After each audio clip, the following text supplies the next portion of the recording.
primary responsibility as a leader is to create an environment where our staff and officers feel valued, supported and cared for. And so I spent my first few months listening to staff, communities and partners.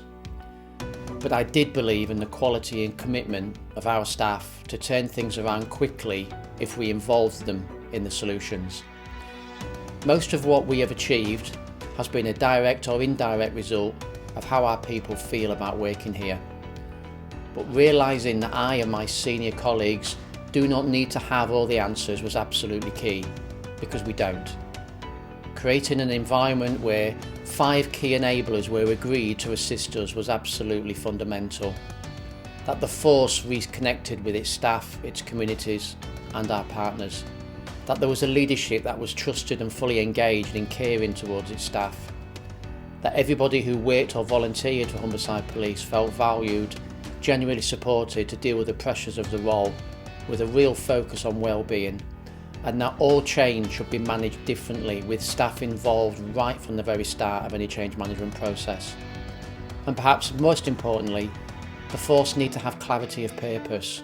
Everybody in this organisation developing the plan and understanding what their role was in it, and it being underpinned by a clear set of agreed values and behaviours about how we delivered that plan.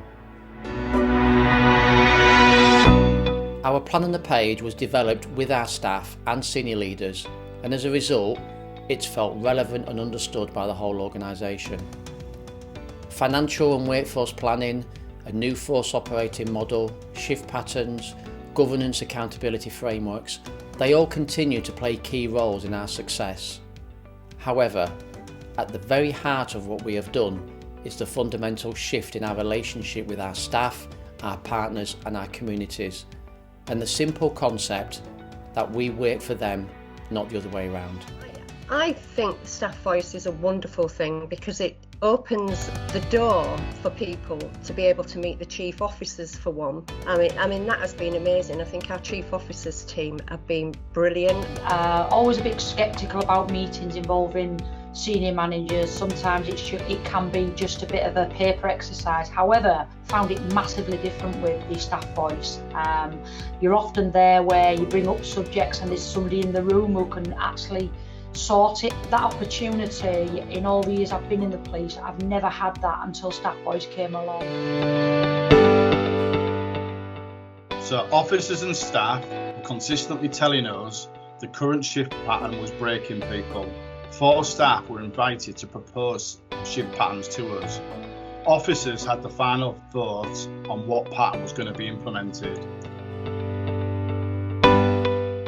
The force control room has been transformed from some of the worst call handling performance in the country to one of the best. Non-emergency 101 abandoned call levels reduced to 2.7% in the year 2018 to 2019 and further reduced to 1.7% in 2019-2020. By comparison, many other forces were abandoning between 10 and 40% of their non-emergency 101 contact. The groundbreaking and innovative changes in the control room included the recruitment of external expertise from the telecoms industry, embracing new technology such as callback systems and performance monitoring platforms, whilst also investing in staff skills and well-being.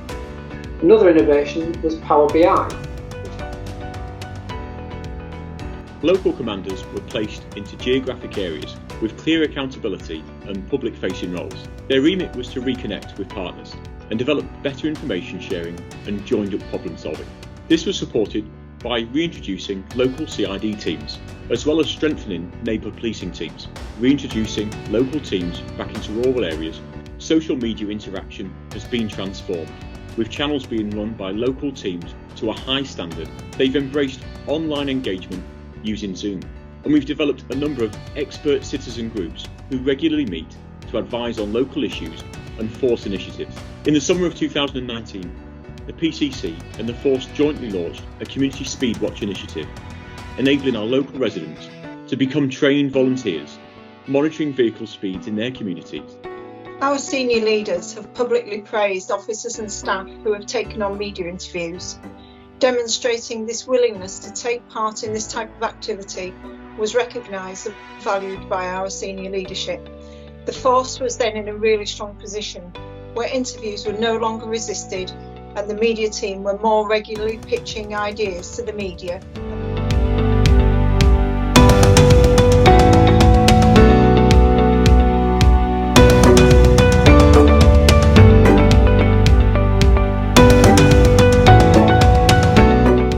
Since the start of the initiative, Humberside police officers have knocked on over 145,000 doors and heard the views of over 35,000 households and businesses across the force area.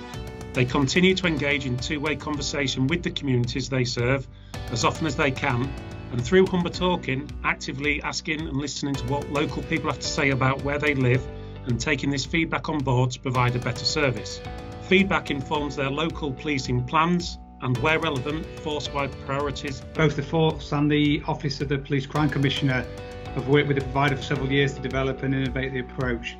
This includes an app that officers can use on their phones at engagement events to sign people up, as well as improved reports with enabled policing teams which impact on our local community priorities. The Force has developed an innovative programme of efficiency reviews, utilising continuous improvement and lean methodologies with a focus on consultation and engagement with staff, who are at the heart of any review we undertake. As a direct impact of this, there have been significant improvements to key operational services. One example is a review of the domestic abuse process, which resulted in the groundbreaking DACT, Domestic Abuse Coordination Team. The impact is the provision of an immediate and improved service to the victims of domestic abuse. We've invested in professional development of all our staff. Another innovation we've had in the last 12 months is the development and implementation of a Force portal by the Force Intelligence Bureau. This has led to partnership intelligence submissions doubling. Crime in Humberside continues to fall. The notable exception to this is in relation to a 15% increase in drugs charges, but this is due to a groundbreaking and proactive policing operation known locally as Operation Galaxy.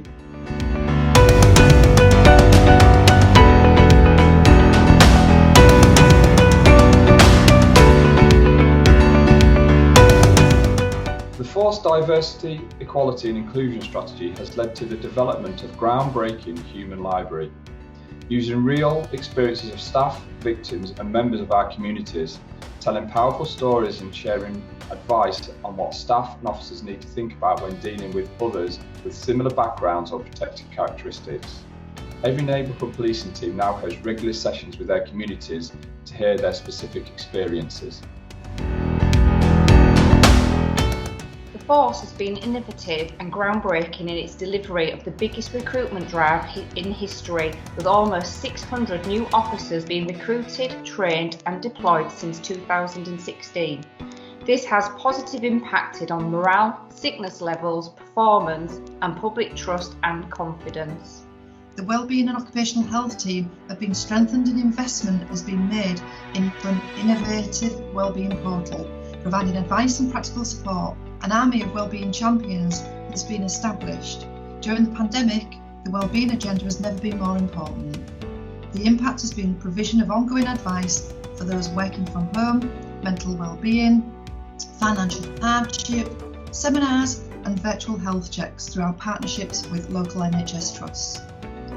The Force experienced significant and worrying feedback from officers and staff at the end of 2016 from the Police Federation and Morale Survey. By 2019, however, the survey demonstrated some incredible results, showing significant improvement in every category and the best police officer morale score of all forces nationally. Our results included the number of officers reporting low personal morale down from 84.5% to 35% since 2015. The number of officers that wouldn't recommend policing to others has dropped from 87% to 42%. The Force staff survey supported this direction of travel. Our 2020 survey saw a dramatic improvement in the results that we received, and the research team who carry out this survey for almost 40 police forces stated they have never seen such dramatic improvements in such a short time period.